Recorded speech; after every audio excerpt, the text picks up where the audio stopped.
Balake. Where is Balake at? My name's Blake. Do you want to go to war, Balake? I'm for real. Aaron. Aaron is here, folks. Welcome back for more SPTV, where every day is a great day not to be in a cult. All right, we are talking again about David Miscavige. We are talking about war because it is time to go to war, Balaki. Of course, two people that are at war is Leah Remini versus sorry guys, I know I hear so many comments. It's versus Leah Remini versus David Miscavige in Scientology in her lawsuit for fair game, stalking, harassment, tortious interference, and all this kind of stuff. And one of the things that is the always a battle in these civil lawsuits against David Miscavige is, how do you serve a guy? How do you serve a guy who pretends not to exist, not to work anywhere, not to live anywhere, not to know where he is? No one claims to know who he is or where he is or what he's doing. Never heard of the guy. How do you serve him? And it's always a very weird thing. It's always so weird, because Miscavige's own attorney will show up in court being like, Your Honor, he's not been served. They haven't even tried to serve him where he lives or works. And then the judge goes, do you want to tell us where he lives and works? And then the attorney's like, no, Your Honor, I do not. And then the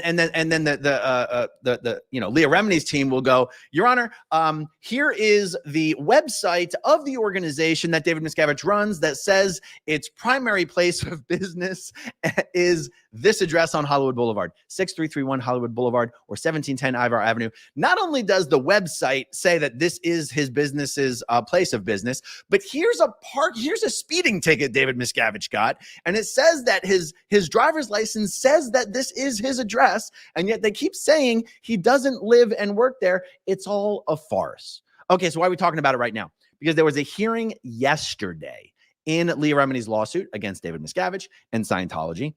And the hearing wasn't specifically about David Miscavige and whether he's been served or not. The hearing had to do with Scientology trying to get the judge to throw out certain items in Leah Remini's complaint and all this kind of stuff. But the last 5 minutes of the hearing was specifically about a motion that David Miscavige's team submitted to quash the service of David Miscavige. And I'm just giving a little bit of a summary on this because I got a verbal update from a close friend of mine who was present at the hearing yesterday. There's been no reporting about this whatsoever for some reason. And I think that's partially because the judge didn't issue a formal ruling. The hearing has been rescheduled or postponed, or just another hearing scheduled for February 14th, Valentine's Day, 1 week from today. But I did want to tell you what the judge said in the best paraphrasing that I can.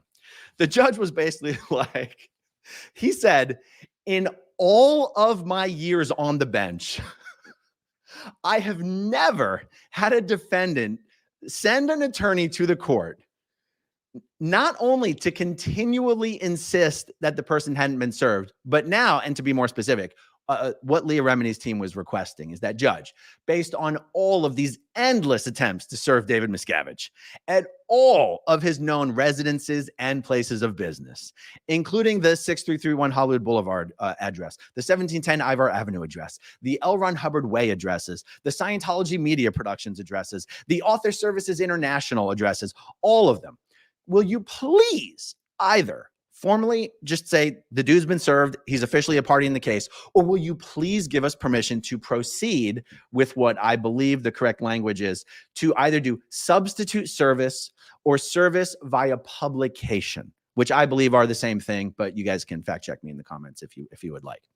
Can you please just give us permission to move forward with the next step of just serving him via publication or substitute service? So David Miscavige's team shows up and is like, this is preposterous. He couldn't possibly have been served. And also, judge, we would like for you to rule that they are not allowed to serve him via substitute service or via publication. And this is the part where the judge said, I have never in all of my years on the bench had anyone show up to make such an argument. This is ridiculous. He said, look, I know your client's a very important man. By the way, so important that the judge insists on saying his name correctly. This judge, I got the name here, Judge Randolph Hammock, insists on pronouncing David Miscavige's name in the most incorrect way one could possibly mispronounce this name. MISCAVIGE. This Miscavige, your client, Miscavige, he never even calls him Mr. MISCAVIGE. He just refers to him as this MISCAVIGE guy. There's no way the judge doesn't know how to pronounce this guy's name. MISCAVIGE. I am not going to order Leah Remini's team that they have to chase this MISCAVIGE guy all over the world at addresses you guys pretend aren't real addresses. Like, this is theater. Yes, clients show up saying you haven't properly served, yes, defense teams will show up saying you have not properly served my client. But not only are you saying he's not been properly served, you're saying I shouldn't even rule that he should be allowed to be served via substitute service. He goes, this is ridiculous. This is ridiculous.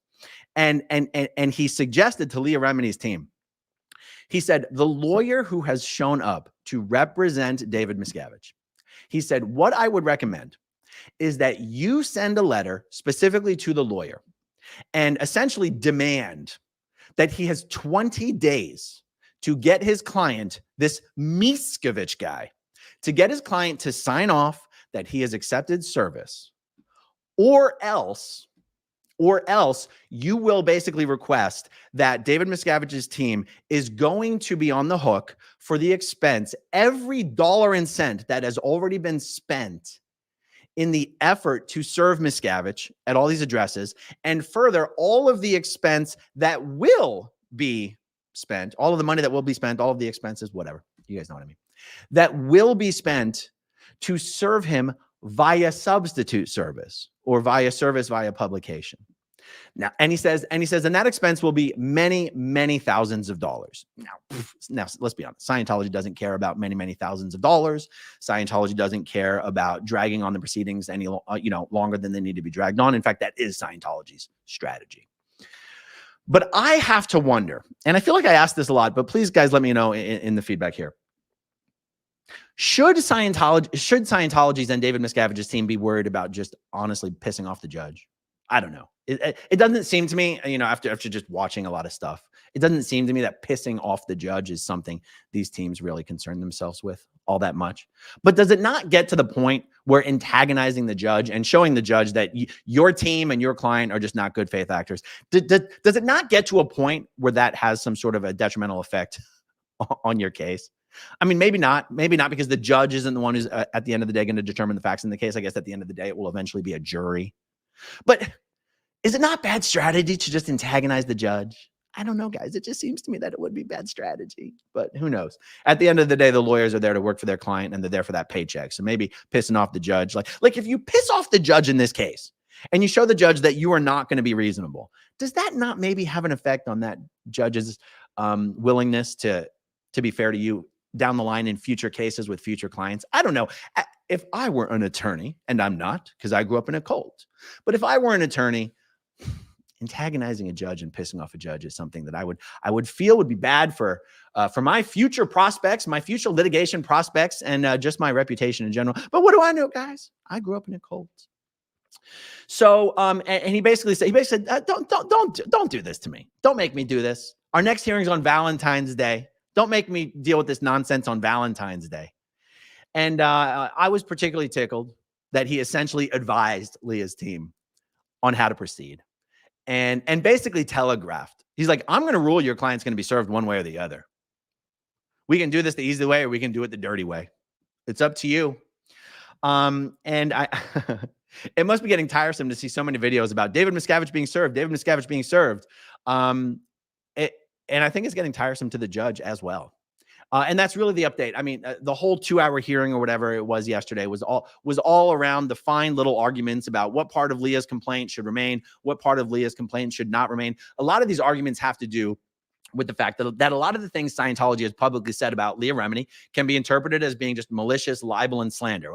Slander is spoken, libel is written, right? So just the most libelous things you could possibly imagine Scientology has been publicly saying about Leah Remini. And what's at issue in the case really, or what the judge is being asked to rule on right now, is that Scientology, and I'm just saying this, as a layman, can't really be held responsible for saying things that are in essence an opinion, because people are entitled to their opinion, their First Amendment. And yet sometimes Scientology says things as if they are presenting it as a fact. And yet sometimes it's only someone's opinion that something is a fact. And so anyway, some of the things Scientology has tweeted, I mean, this is what both teams are going back and forth about.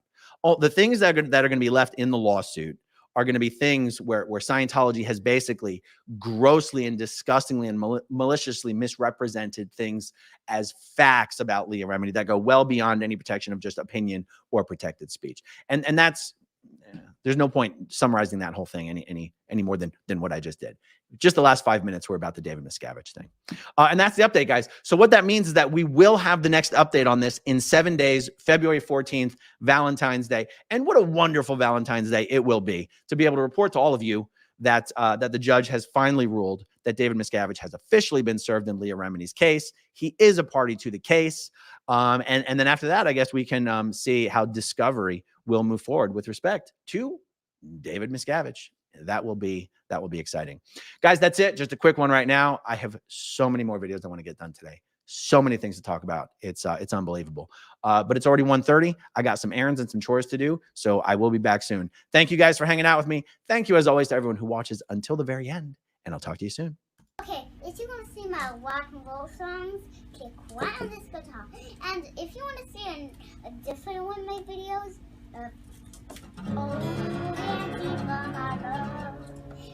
then you could click right inside here. If you have subscribed or not, subscribe right here.